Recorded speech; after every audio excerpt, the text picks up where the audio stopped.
carcere Vincenzo Pipino, ladro di professione anche a 70 anni, ha clonato carte di credito per 1 milione di euro. Appello alla Regione del Comune di Venezia per ridurre i tagli alla CTV, il rischio è che si tagli il personale. L'INPS del Veneto, inattivo anche nel 2012, è l'istituto più virtuoso d'Italia, anche se sul suo futuro incombe la cassa integrazione.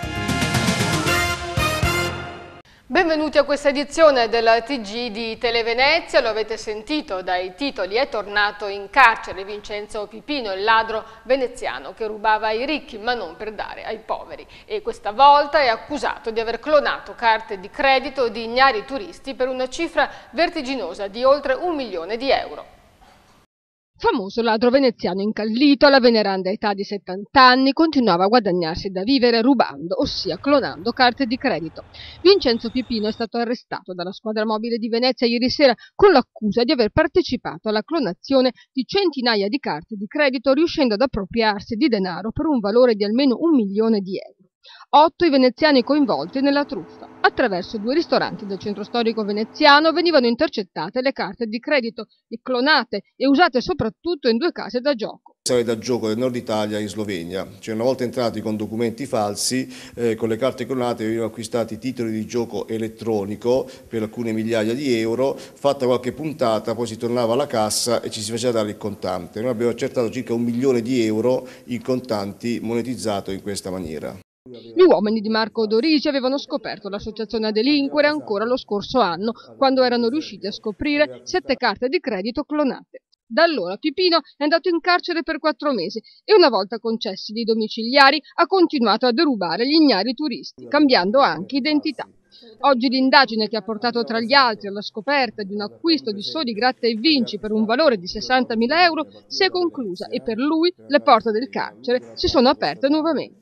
Pipino è in attesa che la Cassazione pronunci la sentenza definitiva riguardante un furto celebre commesso nel 1998, ossia quello di un canaletto a Palazzo Giustiniani di proprietà della famiglia Falk. Tinture per capelli a prezzi concorrenziali ma tossici per l'epidermide si trovavano in un negozio di parrucchieria di un cittadino cinese che praticava prezzi imbattibili, e uno zelante finanziere del comando di Venezia ha voluto vederci chiaro. Si è finto cliente e ha acquistato una crema colorante che le analisi hanno smascherato. C'erano antracene e fluorantene, 2 sostanze che, se inalate o assorbite per via cutanea, possono indurre reazioni specifiche. In particolare l'antracene, sulla base delle disposizioni vigenti, non può entrare in nessuna misura nella composizione dei prodotti cosmetici. Dopo la scoperta è scattato il blitz del gruppo di Venezia, che ha sequestrato oltre 7.000 prodotti, riuscendo a risalire l'intera filiera, da un negozio in Laguna sino all'individuazione del grossista con sede a Padova, anch'egli di origine cinese. Entrambi i 2 titolari rischiano il carcere da 1 a 5 anni. E ancora concorrenza sleale, lavoro nero. La FEMCA CISL di Venezia attacca le strategie per contrastare il lavoro nero nel veneziano. Le aziende continuano a morire, dice il sindacato, e chi evade il fisco continua a lavorare. Il sindacato lancia alcune proposte e chiede l'intervento del prefetto di Venezia. Concorrenza sleale dei cinesi in Riviera del Brenta. Il sindacato attacca e dice che i controlli delle forze dell'ordine non servono per fermare il fenomeno. Dopo il blitz di ieri dei carabinieri di Chioggia, che hanno scoperto 14 lavoratori in nero, di cui 4 in un tomaificio, Massimo Meneghetti, segretario della FEMCA CISL, dice non basta e chiede al prefetto di Venezia di farsi coordinatore di un tavolo permanente che organizzi un'azione di controllo costante sul territorio. La presenza degli irregolari, ha denunciato Meneghetti, è causata dal sistema che spinge a cercare il prezzo più basso, e quando vengono portati allo scoperto, questi laboratori, pagando una multa di poche migliaia di euro, tornano a breve nel ciclo produttivo, in barba a chi paga le tasse. Una situazione che ha causato la chiusura di 260 aziende soltanto nel 2012 nella Riviera del Brenta. I fallimenti nel primo bimestre 2013 sono già saliti a 5. Dal 2004 ad oggi il settore calzaturiero ha visto chiudere circa 130 piccole aziende con una perdita complessiva di 1.000 dipendenti. 90 di queste imprese sono tomaifici. Attualmente sono poche le realtà autoctone di nuovo insediamento, molte sono invece quelle con proprietari stranieri, soprattutto cinesi. Secondo la CISL è necessario definire un codice etico territoriale, scoprire i committenti delle aziende irregolari, aumentare le sanzioni, rafforzare i controlli. E il prefetto di Venezia, Domenico Cuttaia, dovrebbe esserne il garante. E sono a rischio i posti di lavoro della CTV. L'assessore Ugo Bergamo ventila questa possibilità, descrive a tinte forti la difficile situazione finanziaria dell'azienda di trasporti pubblici veneziana a causa dei tagli regionali e lancia un appello all'assessore Chisso. Attacco alla Regione Veneto dell'assessore alla mobilità di Venezia Ugo Bergamo. I tagli imposti dalla CTV, denuncia l'assessore, sono insostenibili e costringono l'azienda ad aumentare le tariffe e tagliare il personale. Sono aumentare le tariffe, che riteniamo ormai essere per i non residenti già fuori mercato e per i residenti non giustificate dal momento di crisi, efficientare maggiormente l'azienda, ma ci sono dei limiti oltre i quali non si può andare perché ci sono molte voci fisse che non possono essere compresse. Affrontare il tema del costo del personale, che sarà una scelta ovviamente ineludibile nei prossimi mesi. Negli ultimi 3 anni all'azienda di trasporti pubblici veneziana sono stati tagliati ben 25 milioni di euro sui 29 complessivi sottratti a tutte le aziende del Veneto. Secondo Bergamo è stato colpito soprattutto il settore della navigazione, che gli utenti veneziani dividono con i turisti e al quale sono stati sottratti 16 milioni di euro. La navigazione ha avuto un taglio di 16 milioni di euro nei 3 anni, pari al 54% dei fondi garantiti nel 2010. Credo che qualsiasi servizio o azienda in queste condizioni avrebbe molte difficoltà a continuare la sua attività. L'assessore non si è sottratto nel lanciare una frecciatina all'assessore regionale alla mobilità Renato Chisso, con cui in questi mesi non sono mancate le polemiche. E abbiamo dimostrato con i numeri all'assessore Chisso che la quota che il Comune percepisce come addizionale sulla tariffa, che è tutt'altra cosa rispetto al provento comunale, è stato completamente esaurito e introitato dal taglio regionale. 7 milioni circa sono il provento del Comune, che destina ovviamente a tante altre questioni, altrettanto è quello che la Regione ha tagliato, quindi basta con questa farsa. C'è però anche una bella notizia: l'INPS del Veneto, nonostante un 2012 a tinte fosche, è in attivo, è la più virtuosa d'Italia, ma il 2012 appunto è stato un anno da dimenticare. Sentite alcuni dati. L'Istituto INPS del Veneto si riconferma il più virtuoso d'Italia. Il bilancio è infatti in attivo ed è aumentata del 5% la produttività, nonostante la contrazione delle risorse. Il provvedimento legato alla spending review ha portato ad una riduzione progressiva del personale, passando da 2.100 addetti a 1.509 in pochi anni. L'Istituto sta investendo da diversi anni in tecnologia informatica e in telematica. Il futuro è un'amministrazione snella con meno risorse umane, però i prodotti, come abbiamo visto, sono in costante aumento. Fiore all'occhiello sono le ispezioni sui luoghi di lavoro, aumentate del 5% e che rivelano tra l'altro l'unica buona notizia, un calo del 10% del lavoro in nero. In realtà però il problema non è sparito in Veneto e i lavoratori non in regola continuano ad essere numerosi nei settori dei servizi e terziari, oltre che l'edilizia e nei laboratori tessili. Con lo stesso numero di ispettori noi abbiamo fatto un 5% di ispezioni in più, e questo è già un primo dato importante. Abbiamo un aumento del volume accertato pari al 31%, molto importante se consideriamo che siamo in tempi di crisi. Abbiamo una contrazione dei lavoratori sconosciuti, totalmente sconosciuti, i cosiddetti lavoratori in nero, del circa del 10%. Questo è legato al fatto che l'anno scorso abbiamo fatto attività mirate soprattutto al recupero contributivo, quindi mirate per esempio a disconoscere rapporti di part-time che erano fittizi e sottendevano invece rapporti di lavoro a tempo pieno, fenomeni in qualche maniera legati a straordinari fuoribusta, in cui più che il lavoratore totalmente sconosciuto l'oggetto è il corretto e regolare adempimento dell'obbligo retributivo da parte dell'azienda. Questa mattina il direttore regionale di INPS Veneto, Antonio Peone, ha fatto il punto sull'andamento produttivo del 2012 e i dati raccolti riguardanti le aziende e l'imprenditoria veneta sono preoccupanti. La crisi sta mordendo ancora e nel 2012 ha morso in maniera ancora più sostenuta che nel 2011. Lo vediamo anche dal lato delle sofferenze aziendali, lo vediamo dal lato anche della correntezza degli adempimenti contributivi da parte delle aziende che per la prima volta nel 2012 mostra un deterioramento. I dati che dimostrano che tutte le prestazioni di sostegno al reddito, quindi disoccupazione in tutte le forme, cassa integrazione nelle sue forme, mobilità, intervento del fondo di garanzia per TFR e ultime mensilità di retribuzione, sono tutti in aumento. È aumentata infatti la richiesta degli ammortizzatori sociali e della disoccupazione, quasi il 28% in più la domanda per quella ordinaria e sale di quasi il 15% la richiesta del sussidio da parte di precari, stagionali o chi ha svolto solo pochi mesi di lavoro. La situazione economica delle imprese venete è peggiorata di molto lo scorso anno. Le richieste di cassa integrazione ordinaria sono aumentate del 40%, in testa alla provincia di Rovigo, mentre è diminuita la cassa integrazione straordinaria.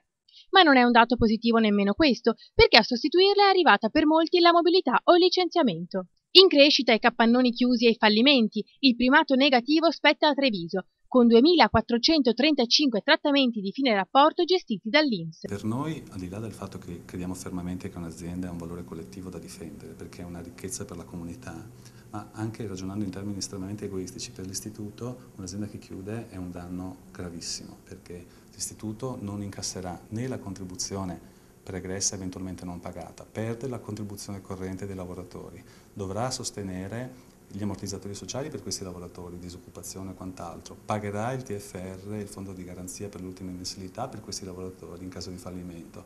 Esaminando i numeri dei contributi versati nel 2012 ci si rende conto degli effetti della crisi sull'imprenditoria veneta. Calano di quasi il 2% e arrivano a 151.000 le aziende iscritte all'INPS e con più di un dipendente, che versano i contributi dei lavoratori con la denuncia mensile. Tra queste è preoccupante l'elevato numero di denunce effettuate a cui non segue però il pagamento effettivo o totale dei contributi. Sono il 38% in più le aziende che saldano in maniera parziale, versando alle casse dell'INPS solo la parte trattenuta dalla busta paga del lavoratore, senza aggiungervi la quota a proprio carico, e sono cresciute del 10% le aziende che non riescono a versare nemmeno €1, appropriandosi ingiustamente anche della quota trattenuta dalla paga, ormai spesso leggera, del dipendente. Il Comune di Venezia ha vinto il primo round con East Capital. Il Tribunale del Riesame di Venezia ha giudicato a Cafarsetti i 31 milioni di euro versati dalla cordata di Mossetto per pagare l'ex ospedale al mare e ora i privati ricorreranno in appello. Vittoria importante per Cafarsetti, i 32 milioni dell'ospedale al mare restano al Comune. Il Tribunale di Venezia ha depositato ieri la sentenza che dà atto all'amministrazione veneziana di aver rispettato le procedure e gli accordi sottoscritti con East Capital.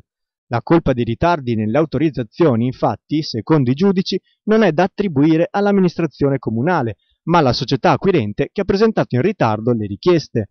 Il Comune, insomma, si è aggiudicato il primo round, vincendo il ricorso che aveva presentato d'urgenza dopo l'istanza di restituzione dei 31,6 milioni di euro, presentata a sua volta dalla finanziaria padovana per l'acquisto dell'ex ospedale al mare. Ma l'attesa sentenza, depositata ieri dal giudice Emanuela Bano, ha rimesso in discussione l'intera vicenda. East Capital, infatti, resta proprietaria dell'ex ospedale e pertanto progetti presentati restano a maggior ragione validi. L'operazione Lido torna nuovamente al capolinea dunque e stavolta un accordo tra il sindaco Orsoni e la finanziaria dovrà per forza essere trovato a discapito del dietrofront di inizio marzo da parte della giunta comunale che aveva fatto saltare l'operazione. Le trattative continuano. E il popolo di Facebook ci riprova con una nuova Harlem Shake. Dopo il lancio di uova a Mestre, domenica toccherà a Venezia. Vedremo come andrà. Sbarca anche a Venezia, dopo la domenica da brivido a Mestre, il famoso Harlem Shake che farà ballare tutta Piazza San Marco il prossimo sabato a partire dalle 16:30. Il ballo più pazzo del momento ha iniziato a spopolare anche tra i giovani veneziani grazie ad un video pubblicato su YouTube da un gruppo di ragazzi americani che si scatenano sulle note della canzone Harlem Shake.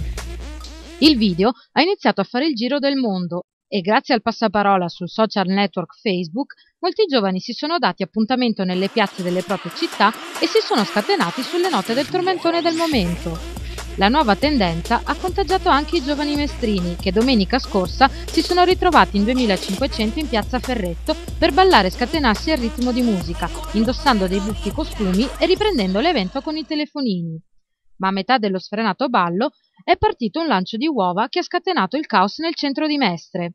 Gli autori del gesto sono scappati in tutta fretta e si sono rifugiati all'interno di un negozio sotto i portici, seguiti dai giovani mestrini infastiditi per l'interruzione del flash mob.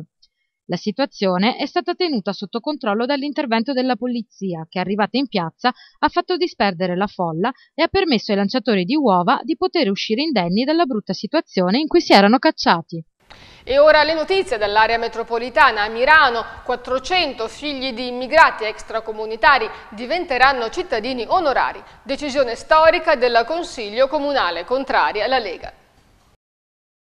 Voto storico a Mirano. Il comune darà la cittadinanza onoraria ai figli di stranieri nati in Italia. La cerimonia pubblica si terrà a maggio ed il sindaco Maria Rosa Pavanello concederà la cittadinanza ai circa 400 ragazzi minorenni che sono nati e risiedono a Mirano. La decisione è stata approvata lunedì sera in Consiglio Comunale e il sindaco ha annunciato che entro maggio coinvolgerà le famiglie e le scuole. Il provvedimento non è piaciuto ai consiglieri della Lega Nord, che in un ordinamento poi respinto chiedevano di dare la cittadinanza simbolica e non onoraria ai minorenni stranieri. Attualmente a Mirano ci sono 1.800 famiglie straniere e i minorenni sono all'incirca 380, dato che probabilmente è aumentato nell'ultimo anno, portando a 400 i ragazzi che a maggio saranno cittadini onorari.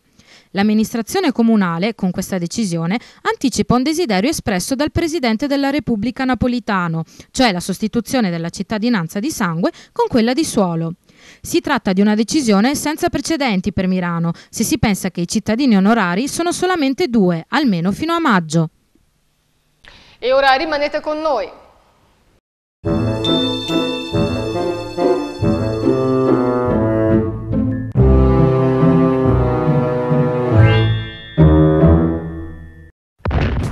Esplosi prezzi al Temporary Outlet di Cazzago di Pianiga.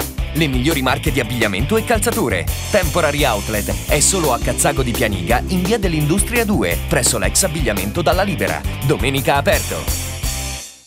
E ancora dall'area metropolitana una notizia che riguarda Padova. La Guardia di Finanza ha chiuso una clinica dove venivano praticati aborti clandestini. L'indagine, tutta all'interno della comunità cinese padovana, è partita dal fermo alcune settimane fa di cittadini cinesi trovati in possesso di confezioni di farmaci privi delle indicazioni d'uso in lingua italiana e talvolta privi della confezione stessa. L'attività ha consentito di individuare l'ambulatorio dove una coppia di coniugi cinesi somministrava i farmaci e operava aborti clandestini.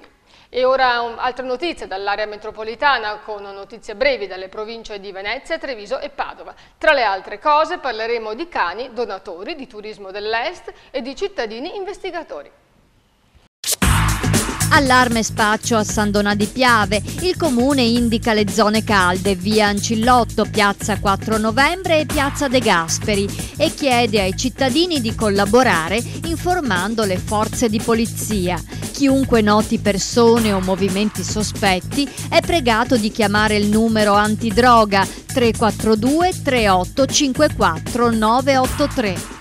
Al via a Caorle i lavori negli stabilimenti balneari. Dopo il maltempo di quest'inverno la situazione è disastrosa. Le violente mareggiate hanno letteralmente divorato le spiagge, portando via metri cubi di sabbia. Il comune chiederà finanziamenti alla regione, intanto si lavora per ripristinare l'arenile.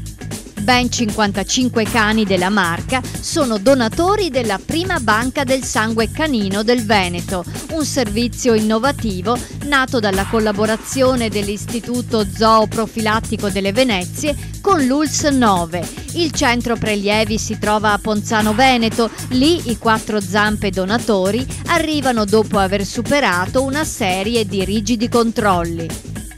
700 firme per la fermata della metropolitana di superficie a Marocco di Mogliano. A raccoglierle sono stati i residenti del Terraglio, che intendono così sollecitare la regione a realizzare la fermata con relativi parcheggio e sottopasso ciclopedonale prima della data prevista, e cioè fine 2014. Commercianti di Abano Terme a scuola di russo, l'Ascom ha deciso di organizzare un corso di lingua russa per comunicare meglio con questi turisti, sempre più numerosi, disposti a spendere molto ma anche molto esigenti. Il corso ha la durata di 30 ore e si svolge in orario serale presso la sede dell'Ascom.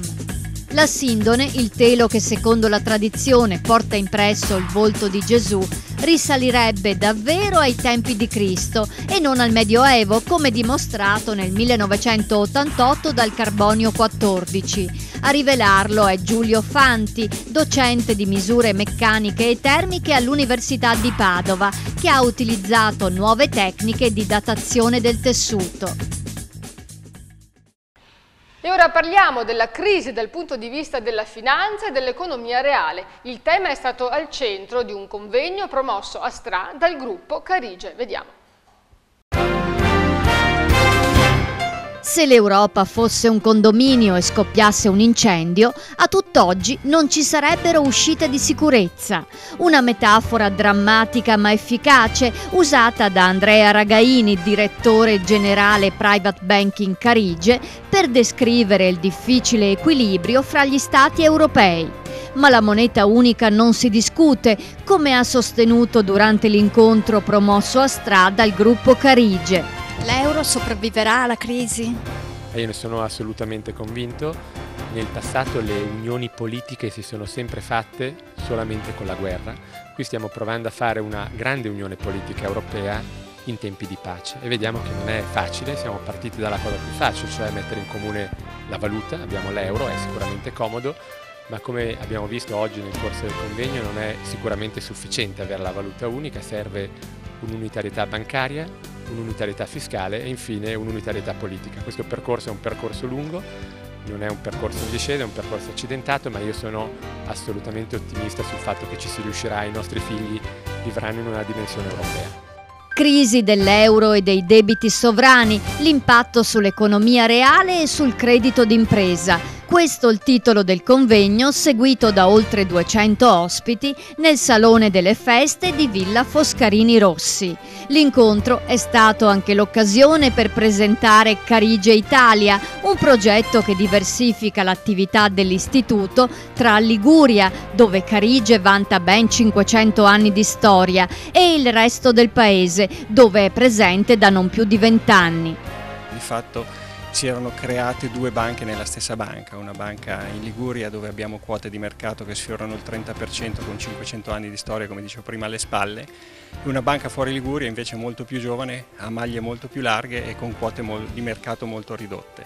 Quindi era necessario proprio trovare una strategia diversa per seguire commercialmente le due banche. Tra le politiche commerciali c'è anche un occhio di riguardo verso i giovani?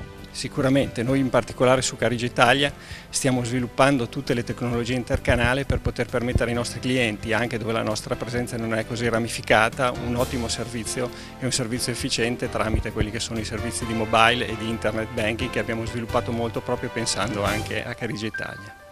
L'impatto della crisi sulle imprese è palesemente devastante, hanno ammesso i brillanti relatori del simposio, ma, citando Papa Francesco, non bisogna mai cedere al pessimismo, soprattutto in campo economico. Sono le imprese più piccole a soffrire di più?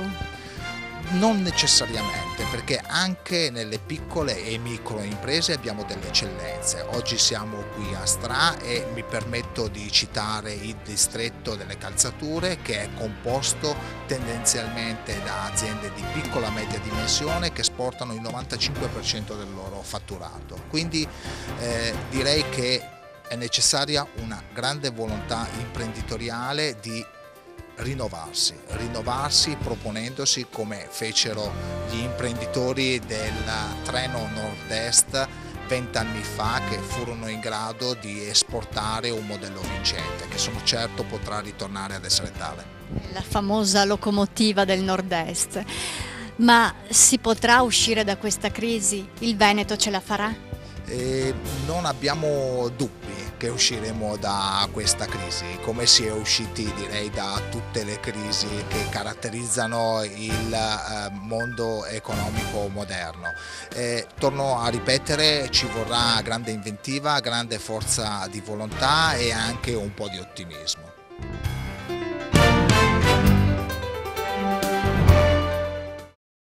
E ora la pagina sportiva, parliamo di box.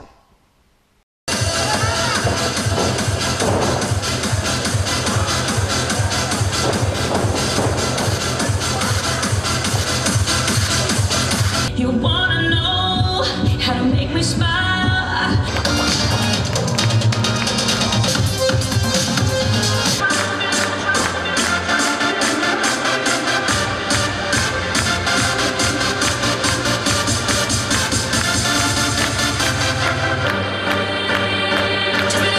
Si è concluso anche quest'anno il quarto Memorial Gianluigi Levorato.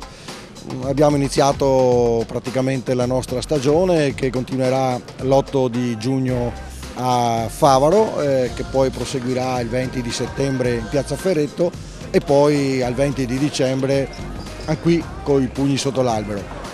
Gli incontri sono stati buoni, abbiamo visto una crescita e ci fa ben sperare per l'annata in corso. E abbiamo con noi l'insegnante, l'anima di questa società, Adriano Favaro, che penso che sia soddisfatto perché su 12 pugili suoi insomma ha fatto un buon risultato. Sono contento anche perché in questa manifestazione abbiamo tirato fuori tutti i giovani della nostra società e si sono comportati benissimo, quindi è stato un bel successo per noi e la voglia di continuare a lavorare con i giovani. Un altro degli insegnanti che aiuta il maestro Adriano Favaro nel governo di questa scuderia di giovani pugili, che è Moreno Mason.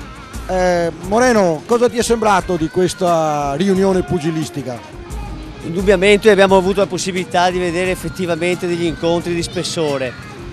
Purtroppo non possiamo, noi speriamo sempre nell'unplay, abbiamo avuto degli atleti che ci hanno soddisfatto pienamente e come diciamo sempre noi, al di là del risultato ci interessa proprio vedere uno stile di box, uno stile di pugilato dove possiamo riconoscerci. Finalmente questa sera abbiamo avuto dei risultati che ci hanno dato soddisfazione in tal senso.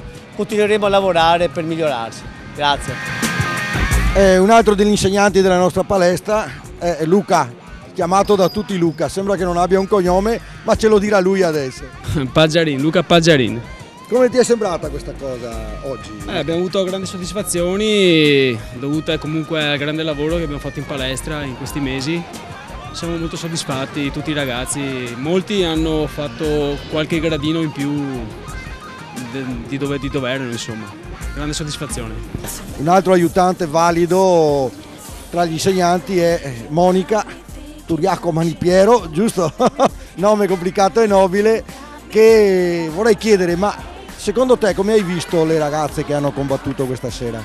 Perfettamente delle guerriere, agguerrite, padrone del ring e padrone soprattutto della tecnica. Ho visto della bella box fatta in maniera proprio esemplare, accademica e incisiva. Due bei match, le atlete hanno dimostrato di essere preparate atleticamente, preparate da un punto di vista tecnico e di saper gestire in maniera egregia le 4 riprese previste dal regolamento.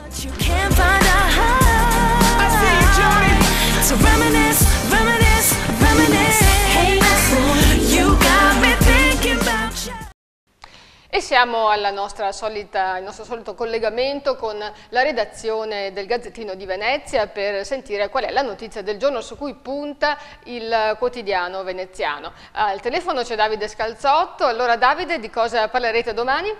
Buonasera, oggi c'è questa notizia che arriva da Pescara dove ci sono stati degli arresti e un'inchiesta abbastanza ampia che riguarda l'appalto per i lavori di dragaggio del porto di Pescara. Uno degli arrestati ai domiciliari è un muranese, un ex dirigente del Magistrato alle Acque di Venezia che appunto adesso operava a Pescara, Giuseppe Viscontin, che avrebbe avuto un ruolo attivo nel favorire gli appalti appunto la vincita degli appalti da parte di alcune ditte che lavoravano al porto di Pescara. Sarebbe coinvolta in qualche modo anche un'azienda di Cavallino Tre Porti. Al momento non risulta indagata, ma insomma la Finanza sta lavorando su più fronti, sia la Guardia di Finanza di Pescara che quella di Venezia, quindi questo è un po' il filone su cui ci muoveremo oggi. Insomma, non finisce più di stupirci la Guardia di Finanza, tra l'inchiesta Mantovani e questa, insomma stiamo scoprendo un'altra Venezia, una Venezia tutta nuova. Sì, esatto, questa inchiesta ovviamente non ha niente a che fare con il filone Mantovani, però diciamo che il modus operandi più o meno era lo stesso, anche qui appalti pubblici, anche qui grossi lavori per grossi importi e appunto in questo caso l'accusa di turbativa d'asta e gravi violazioni del norme sugli appalti pubblici, quindi ci sarebbe anche uno scambio di regali tra politici e imprenditori, insomma un malcostume che abbiamo visto già altre volte, non solo a Venezia, ma insomma un po' in tutta Italia. Sì, un sistema quindi consolidato. Bene, questa è la notizia che leggeremo domani sul vostro quotidiano. Grazie ancora Davide Scalzotto e noi continuiamo con il nostro notiziario con le previsioni del tempo nel dettaglio.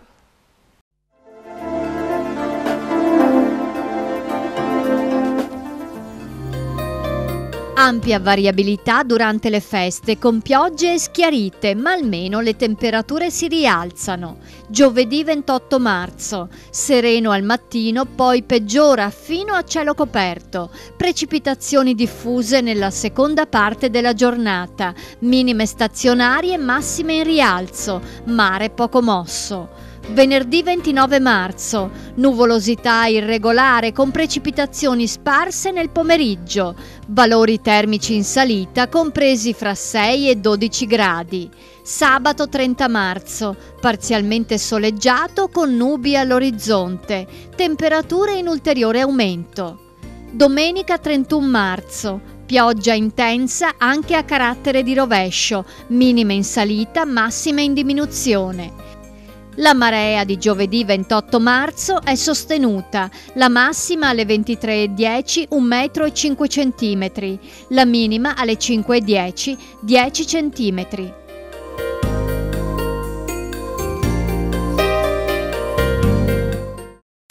E prima di chiudere ricordiamo che Televenezia premia chi si dà da fare, chi si inventa un lavoro nuovo e chi ha iniziato una nuova attività.